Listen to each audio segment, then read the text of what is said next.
बिस्मिल्लाहिर्रहमानिर्रहीम। अल्लाहुम्मा सल्लि अला सय्यदना मौलाना मुहम्मदिन व अला आलिहि व सहबिही व बारिक वसल्लम। तमाम तारीफ़ें रब्बुल इज़्ज़त की हैं जो तमाम जहानों को पालने वाला है, जिसकी तमाम जहानों में बादशाहत है, जो हर चीज़ का हकीकी मालिक है। मैं हूँ हकीम आमद शहज़ाद डस्का पाकिस्तान से। जितने भी मेरे दोस्त अहबाब मेरे यूट्यूब चैनल हकीम आमद शहज़ाद डस्का पर नए हैं, वो चैनल को सब्सक्राइब ज़रूर किया करें। नाज़रीन इकराम, मैं आपकी खिदमत में हुक्म कदीम का माल जाती रुझान, उनकी गहरी फ़िक्र, अमराज के दफ़ा के लिए, हिफ़्ज़ान सेहत पर उनका फ़लसफ़ा, उनके माल जाती वाक़यात और उनके अक़वाल अर्ज़ करता हूँ। साहिबान कमाल के सीने के राज मैं आपकी खिदमत में अर्ज़ करता हूँ, जो कि असरार मख्फिया में से हैं और अजायब तिब से हैं। नाज़रीन इकराम, आज एक ख़ास चीज़ मैं आपकी खिदमत में अर्ज़ करने जा रहा हूँ। वैसे तो हर चीज़ ही मैं अच्छी से अच्छी आपकी खिदमत में अर्ज़ करता हूँ, ताकि फ़न तिब को हम आम कर सकें, आपकी दुआ के साथ, आपकी तवज्जो दही के साथ। ये मेरे हाथ में आप देख रहे हैं छोटा सा खरल है। तो कुश्ता मरगांग मैं चूँकि पिछले 2-3 दिन में मैंने तैयार किया है खुद थोड़ा सा, तो मैं उस वक़्त आपको बनाते वक़्त इसकी तरकीब ना दिखा सका, कोई मसरूफियत थी, उस पर मैं वीडियो ना बना सका। मैं माज़रत ख़्वाह हूँ। इंशाअल्लाह ताला आइंदा मैं कोशिश करूँगा कि कुश्ता जो मरगांग है, इसकी मुकम्मल तरकीब मैं आपकी खिदमत में अर्ज़ करूँ। चूँकि कुश्ता मरगांग को तैयार करना कोई आसान काम नहीं है, ये माहिर फ़न का काम है। हर कोई इसको फौरी तौर पर तैयार नहीं कर सकता, क्योंकि इसमें काफ़ी ज़्यादा महारत की ज़रूरत पड़ती है। जब अच्छी तरह से महारत हो तब जाके ये तैयार होता है। क्योंकि ये एक सुनहरी रंग का कुश्ता होता है, यहाँ आपको दिखा सकूँ तो मज़ीद मैं इसको, ये एक सुनहरी रंग का कुश्ता होता है, तो जो कि 4, 5, 6 और 7 दांतों का अज्जा का मरकब है। कुछ लोग इसको 4 अज्जा से भी, 4 दांतों से भी तैयार करते हैं, कुछ 5 से, कुछ 6 से, कुछ 7 से। लेकिन मैं जो तैयार करता हूँ, मैं 7 तरह के दांतों से इसको तैयार करता हूँ और पहले 4 भी करता रहा हूँ। मैं आज चूँकि इस वक्त जो कुश्ते की तरकीब जो बनाने की थी, मैं आपकी खिदमत में अर्ज़ ना कर सका, इसलिए मैं माज़रत ख़्वाह हूँ। सिर्फ मैं इस पर बात करूँगा और इसकी अफादियत पर बात करूँगा, और इसके अज्जा मैं इंशाअल्लाह ताला फिर आप नेक्स्ट वीडियो में या इसके बाद इंशाअल्लाह ताला 2-4 दिन में मैं इसको दोबारा बनाऊँगा और आपकी खिदमत में मुकम्मल इसकी तरकीब इस तरह बयान करूँगा कि आप इसको पहली दफ़ा तैयार कर सकें। इस तरह, इस खूबी के साथ मैं आपकी खिदमत में अर्ज़ करूँगा, आप इसको पहली दफ़ा तैयार कर सकेंगे। और जो अतबाए हज़रात हैं वो भी इंशाअल्लाह ताला इससे काफ़ी सीखेंगे इंशाअल्लाह ताला। तो ख़ास चूँकि मैं जो मेरा इलाज मुआलजे का तर्ज़ अमल है, वो नाज़िक्रम ज़रा मैं सन्यासियाना रखता हूँ। वैसे अल्हम्दुलिल्लाह मुझे अबूर हासिल है यूनानी तरीक़ा है इलाज पर और अरबों के तरीक़ा है इलाज पर। मैं काफ़ी ज़्यादा उनसे मुतासर हूँ, बहुत ज़्यादा मैंने उनका मुतालिया किया, यूनानियों का भी, अरबों का भी, उनके हालात और ज़िंदगी से भी वाक़फ़ हूँ। उनके बहुत सारे वाक़यात अल्लाह के फ़ज़ल से अल्हम्दुलिल्लाह मुझे याद हैं, और उनकी जलीलुल क़द्र जो कुतुब हैं, जो फ़न तिब पर हैं, मैं इंशाअल्लाह ताला उनका भी मुतालिया पहले भी करता था, अब भी करता हूँ, और काफ़ी ज़्यादा मैं उनसे मुतासर हूँ। सबसे ज़्यादा जो मैं मुतासर हूँ, मैं यूनानी अतबा और अरबी अतबा से सबसे ज़्यादा मुतासर हूँ, क्योंकि वो कदीम दौर था। फ़न तिब जो है इब्तदाई मरहले में थी, जो उन्होंने काम किया इस फ़न को फैलाने के लिए, इस फ़न को आम करने के लिए, वो बहुत बड़ा काम किया उन्होंने। जैसे बाबा तिब हकीम बुकरात, उनके बाद उनसे पहले भी उनके आबाओ अजदाद जो थे अस्कली बूस, यहाँ उससे पहले सैयदना हज़रत अदरीस अलैहिस्सलाम से तिब की इब्तिदा हुई। उसके बाद बुकरात के बाद फिसागोरस, सुकरात और अफलातून, अरस्तु, जालिनूस, हकीम अली बिन रबन तिबरी और जो है वो हारिस बिन कल्दा और इब्ने सीना और अबू बकर मोहम्मद बिन ज़करिया राजी, जोर्जस और उसके मुमताज़ औलाद जो बेटे थे बख्तशू बिन जबरील, या उनकी तसलसल के साथ उनका सिलसिला चला फ़न तिब में। उसके बाद दीगर अतबा हजरात जो हैं, मैं काफ़ी ज़्यादा उनसे मुतासर हूँ और उनका मतालिया भी करता हूँ और उनसे बहुत कुछ सीखता भी हूँ। आज भी उनके वाक़यात, हालात किताबों में कलम बंद हैं, तो उनसे मैं फैज़ याब होता रहता हूँ। लेकिन सबसे ज़्यादा मुतासर जो हूँ मैं अपनी बात करता हूँ, मैं वो यूनानी और अरबी अतबा से, जिन्होंने दिन रात कड़ी मेहनत की और इस फ़न को आम किया और इंसानियत की खिदमत में वो हर कदम, हर वक़्त, अंधेरा हो, तूफ़ान हो, आंधी हो, कोई भी मुश्किल घड़ी हो, उन्होंने इंसानियत की खिदमत को अपना फरीज़ा समझा और दुनिया की तमाम चीज़ों से वो किनारा कश रहे। सबसे अवलीन तरजीह जो है वो इंसानियत की खिदमत को उन्होंने दी। तो नाज़रीन किराम, लेकिन मेरे चूँकि इलाज मालजा जो मैं इलाज मालजा करता हूँ, तरीक़ाकार जो है, तरीक़ा अमल जो है, थोड़ा सा मैं सन्यासियाना रखता हूँ।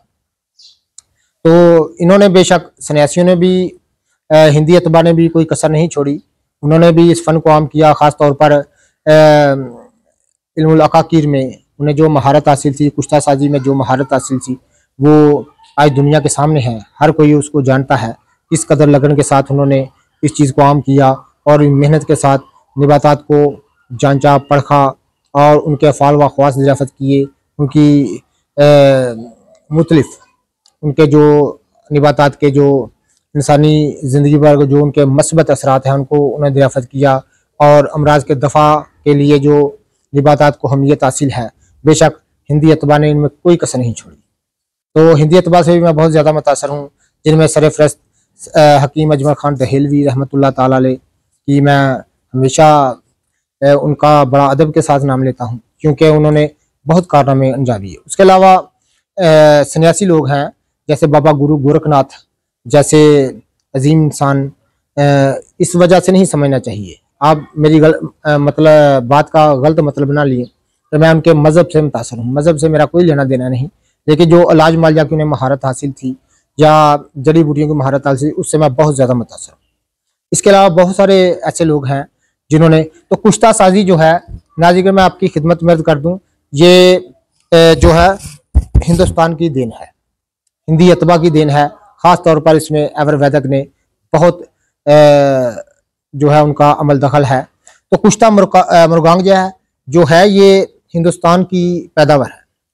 इसको कुश्ता मृगांग को नाज़रीन सूरत नज़ाल, जरियान धात, एहतलाम, कसरत लकोरिया, जरियान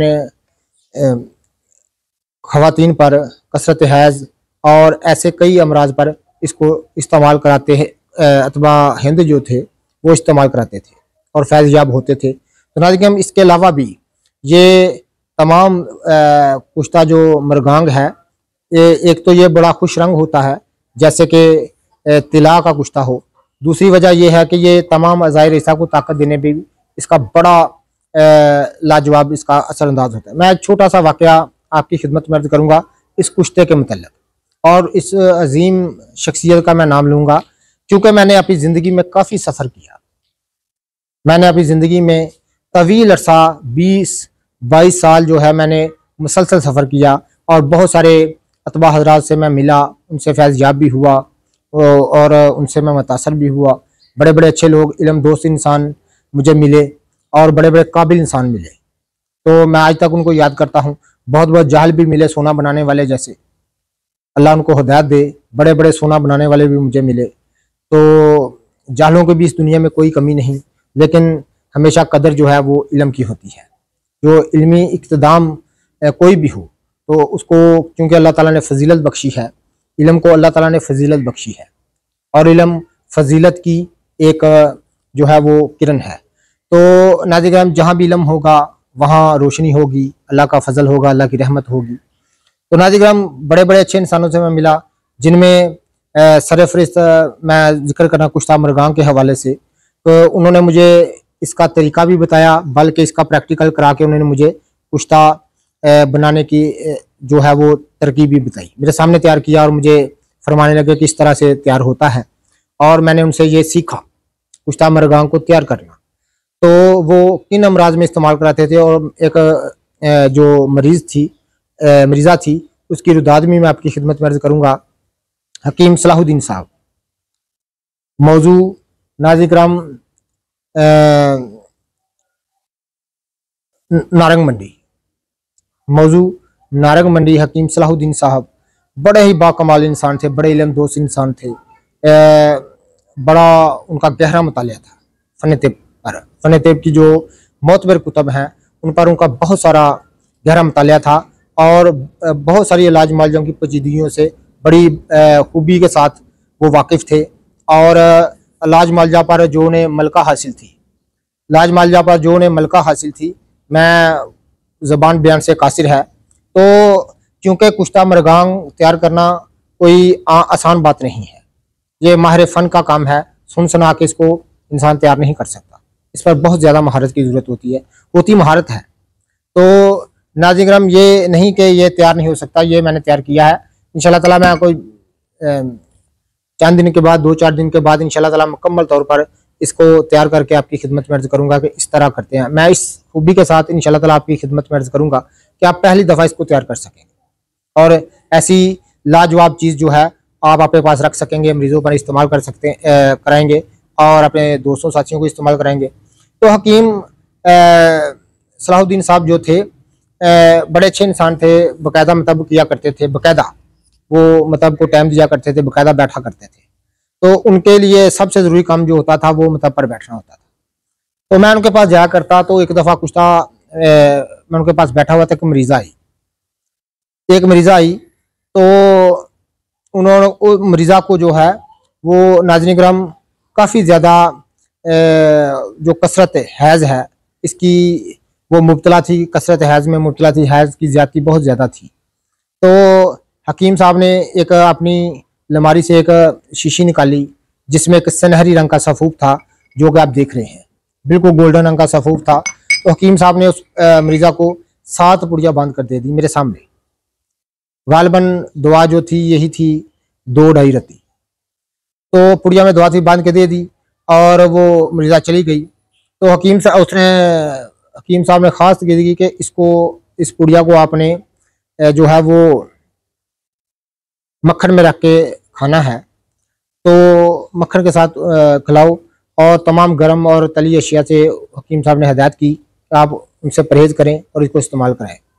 तो आप यकीन जाने कि जब दूसरी दफ़ा वो मरीज़ आई तो तब मैं उनके पास बैठा हुआ था, क्योंकि उन दिनों मैं आपकी खिदमत में कई बार अर्ज़ कर चुका हूँ कि मैं कहीं भी दवाखाना किया करता था तो हफ्ते में 1 दफ़ा किया करता था। उन दिनों साथ में एक इलाका था काली सूबे की, तो वहाँ मैं दवाखाना किया करता था, काफ़ी पुरानी बात है। तो जब मैं वहाँ की रात जो है मैं हकीम साहब के पास ठहरा करता था। तो काफ़ी अच्छा मुझे खाना खिलाते, मुझे अपने पास रखते, बड़ी मेहमान नवाज बड़े थे, बड़ी इज़्ज़त करते थे मेरी, और बड़ी मोहब्बत करते थे। ये बात है कि बड़ी मोहब्बत करते थे। बहुत सारी जो कुतुब है उनके पास मैंने देखी, जो मैंने ज़िंदगी में कभी किसी के पास नहीं देखी थी, वो कुतुब देखी, बहुत सारी चीज़ें उनसे मैंने सीखी। तो दूसरी बार जब मैं पास बैठा हुआ था तो वो मरीज़ा आई, तो उसने कहा कि हकीम साहब मैं 100 में से गालिबन 80% ठीक हूँ, थोड़ी सी कसर रह गई है। तो मेरा इससे मैदा भी ठीक है, और जो पिंडलियों में दर्द होता था वो भी ठीक है, ये जो शानों में दर्द होता था असाब में, ये भी मैं ठीक है। तो हकीम साहब ने मजीद उनको 7 दिन की दुआ दी, और 7 दिन के बाद दुआ को तर्क करने का उनको मशवरा दिया, और साथ कहा कि इसके बाद आप दुआ बंद कर दें, आपका इलाज हो गया। इतना ख़तरनाक मर्ज़ और सिर्फ चंद दिनों में इलाज हो जाना। तो फिर हकीम साहब ने ये मुझे कुश्ते के मतलब बताने लगे। तो पूरी रात उन्होंने इस कुश्ते पर मेरे साथ बात की। उन्होंने कहा कि लोग ये समझते हैं सिर्फ ये जरियान इस्लाम को दूर करता है, नहीं, बहुत सारी अमराज का उन्होंने मेरे साथ गिन गिन के मुझे बताया। नाज़रीन, जैसे कमज़ोरी दिमाग, और कमी खून और नाज़रीन कराम जरियान एहतलाम, मादा मनविया का बहुत ज़्यादा पतला हो जाना, जैसे कई अमराज उन्होंने मुझे गिन के बताए। तो ये बड़ी काम की चीज़ है। इंशाल्लाह ताला वीडियो ज़रा लंबा हो जाएगा, मैं अपनी बात को क्लोज़ करता हूँ। इंशाल्लाह ताला 2-4 दिन के बाद इसको मैं तैयार करूँगा और आपकी खिदमत में अर्ज़ करूँगा कि ये बड़ी ही लाजवाब चीज़ है। तो कुश्ता मर्गान कर बड़ी एक लाजवाब चीज़ है। चंद दिन में इंशाल्लाह ताला मैं इसकी तरकीब इसको मुकम्मल तौर पर बना के दिखाऊँगा। इस वीडियो के तहत आप पहली दफ़ा इसको इंशाल्लाह ताला इस खूबी के साथ मैं आपकी खिदमत में अर्ज़ करूँगा कि आप पहली दफ़ा इसको तैयार कर सकें। जितने भी मेरे दोस्त अहबाब मेरी वीडियो को तरजीह नहीं देते हैं, उनका बहुत बहुत शुक्रिया। अल्लाह हाफ़िज़।